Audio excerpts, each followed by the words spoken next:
சட்டசபையில் மொத்தம் 4 அமைச்சர் தான் பேசிட்டே இருக்கிறாங்க. ஆதவர்ஜுனா, நிர்மல்குமார், ரமேஷ், ராஜ்மோகன் அப்படின்னு சொல்லிட்டு இருந்தாங்க. இடையில சிஎம் விஜய் வந்து 110 விதிகளை முக்கியமான அறிவிப்புகளையும் வெளியிட்டு இருக்கிறாரு.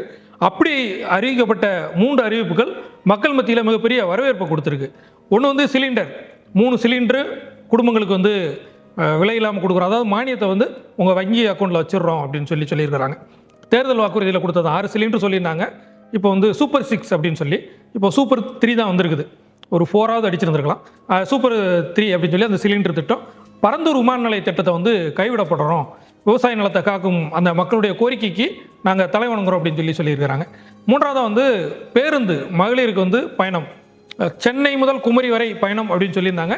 ஆனால் இப்போதைக்கு என்ன அப்படின்னா, முதல் கட்டமாக நகர பேருந்து, மாநகர பேருந்து, சிட்டிக்குள்ளே ஓடக்கூடிய பஸ், அதாவது சென்னை, மதுரை, திருச்சி, திருநெல்வேலி, தூத்துக்குடி, கும்பகோணம் அந்த மாதிரி இருக்குல்ல, இந்த மாதிரி சிட்டிக்குள்ளே ஓடுற பஸ்ஸில் வந்து அந்த பிங்க் கலர் பஸ் அது மட்டும் கிடையாது.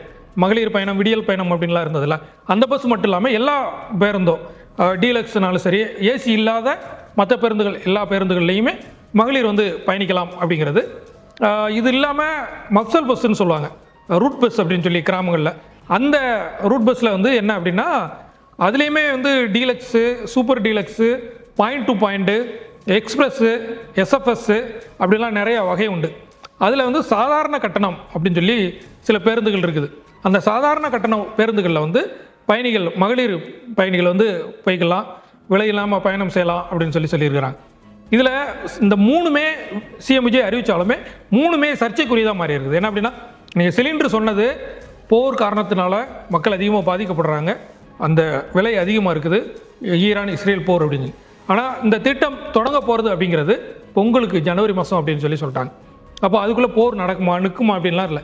அப்போ பொங்கலுக்கு அறிவிக்கிற திட்டத்தை ஏன் எப்பவுமே சொன்னாங்க, பொங்கலுக்கு செயல்படுற திட்டத்தை அப்படின்னு சொல்லி ஒரு கேள்வி இருக்குது. 3 சிலிண்டர் அப்படிங்கிறதுக்கு அனைத்து குடும்பங்களுக்கும் அப்படின்னு சொல்லியிருந்தாங்க. இப்போ வந்து 2 லட்சம் அப்படின்னா, 2 லட்சம் வருஷ வருமானம் அப்படின்னா 6 மாதத்துக்கு 1.25 லட்சம் வரும்.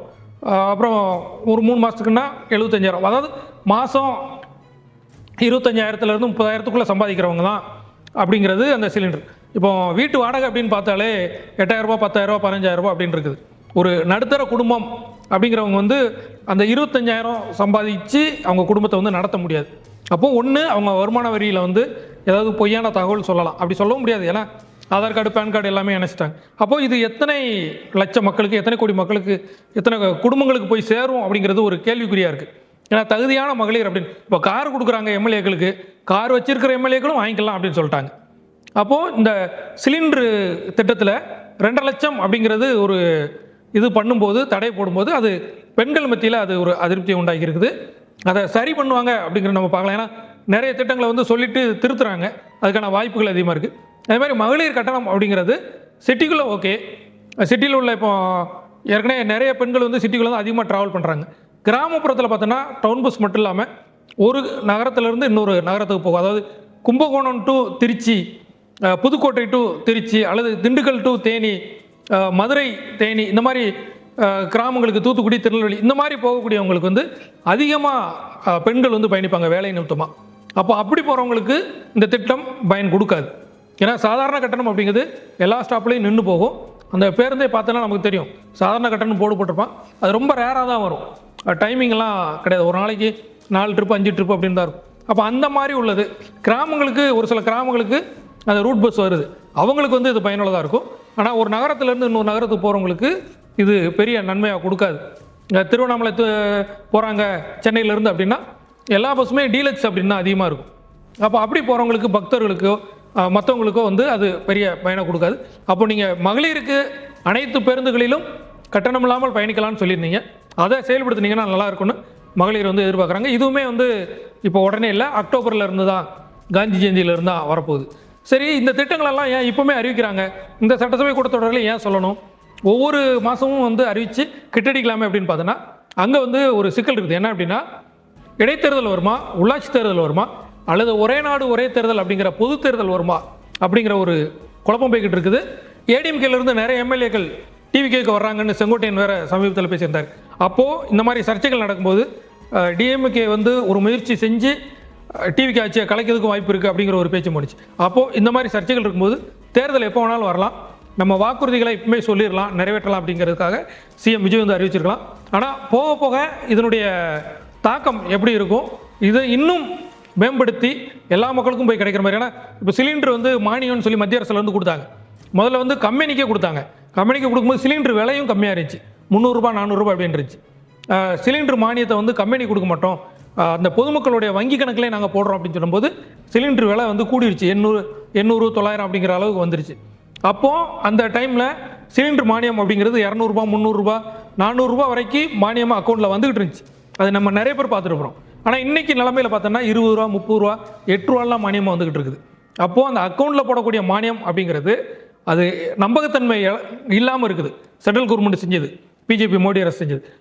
இப்போது விஜய் அந்த அக்கௌண்ட்டில் போடுறது அது எவ்வளோ தூரம் மக்களுக்கு பயனுள்ளதாக இருக்கும் அப்படின்னு தெரியல. இந்த 3 சிலிண்டர் அப்படிங்கிறது வருஷ தொடக்கத்துலையா, வருஷ எண்டுலையா, இல்லை அப்பப்போவா, இல்லை 3 சிலிண்டர் வாங்கினதுக்கப்புறம் மொத்தமாக நிப்பாட்டுவாங்களா அப்படிங்கிறதெல்லாம் இருக்குது. மக்கள் வந்து குறைஞ்சது ஒரு 2 மாதத்துக்கு ஒரு சிலிண்டராவது ஒரு நடுத்தர குடும்பத்தில் பயன்படுத்துகிறாங்க. அந்த அடிப்படையில் 6 சிலிண்டர் சொல்லியிருந்தாங்க. இந்த 6 சிலிண்டர் கிடச்சா மக்களுக்கு ரொம்ப சந்தோஷமாக இருக்கும். இது போக நிறைய திட்டங்களை கொண்டு வரணும். அந்த திட்டங்கள் வரும்போது தான் இந்த பரந்தூர் விமான நிலையம் வந்து ரத்து செய்யப்படுது. அந்த மக்களுக்கு மகிழ்ச்சி சந்தோஷமாக இருக்கிறாங்க. ஆனால் அந்த 13 14 கிராமங்களில் ஏகனாபுரம் ஒரு கிராமம் தவிர மீதி எல்லாருமே நிலத்தை கவர்மெண்ட்டை கொடுத்துட்டாங்க. நிலம் கையகப்படுத்தப்பட்டாச்சு. அவங்களுக்கு வந்து சுமார் 2000 கோடி வந்து பணமும் மக்களுக்கு கொடுத்துட்டாங்க, அக்கௌண்ட் வந்து செட்டில் பண்ணிட்டாங்க. இப்போ இந்த நிலத்தை வந்து திரும்ப ஒப்படைக்கிறதுக்கு கவர்மெண்ட் வந்து ஒப்படைக்க முடியாது. அந்த நிலம் தரிசாக கிடந்தால் தான் அந்த நிலத்தை வந்து திரும்ப ஒப்படைக்க முடியும். வேறு திட்டங்களுக்கு பயன்படுத்துவாங்களா அப்படின்னா அப்படி பயன்படுத்தினாலும் அங்கே உள்ள நீர்நிலைகள், குடும்பங்கள் பாதிக்கப்படும். சிலர் சொல்கிறாங்க அங்கே பக்கத்தில் ரியல் எஸ்டேட் இருக்குது, மு.க. ஸ்டாலின் முன்னாள் முதலமைச்சருடைய பண்ணத்தோட்டம் இருக்குது, அது வந்து ரொம்ப தூரமாக இருக்குது, அவங்க பண்ணத்தோட்டம் வாங்கணுன்னா எங்கனாலும் வாங்கிடுவாங்க. அதுமாதிரி ரியல் எஸ்டேட்காரன் அன்றைக்கி இருக்கக்கூடிய G2 DIC 2 ரியல் எஸ்டேட் தான் ரொம்ப பிரபலமாக இருக்கிறாங்க. அவங்க ஒரு திட்டம் வருதுன்னா நார்மலாக வந்து பஸ் ஸ்டாண்டு கட்டினாலே அங்கே ஒரு ரியல் எஸ்டேட் குரூப் வந்து உள்ளே வந்துடுவாங்க. அப்படி இருக்கும்போது ரியல் எஸ்டேட்லாம் பெரிய விஷயம் கிடையாது. இப்போது இந்த ஏர்போர்ட்டுங்கிறது வேறு எங்கே வரப்போகுது அப்படிங்கிறது ஒரு சர்ச்சை இருக்குது. ஏர்போர்ட்டை பற்றின டீட்டெயிலாக வந்து நம்ம அது நிறைய நேரம் பேச வேண்டியது, அடுத்த வீடியோவில் பார்ப்போம். இந்த மாதிரியான அறிவிப்புகள் மக்களுக்கு முழுமையாக பயனடையக்கூடிய வகையில் இருந்தால் நல்லாயிருக்கும். விமர்சனங்கள் அப்படிங்கிறத தாண்டி நல்ல திட்டங்கள் வரும்போது மக்கள் வரவேற்பு கொடுப்பாங்க. நன்றி, வணக்கம்.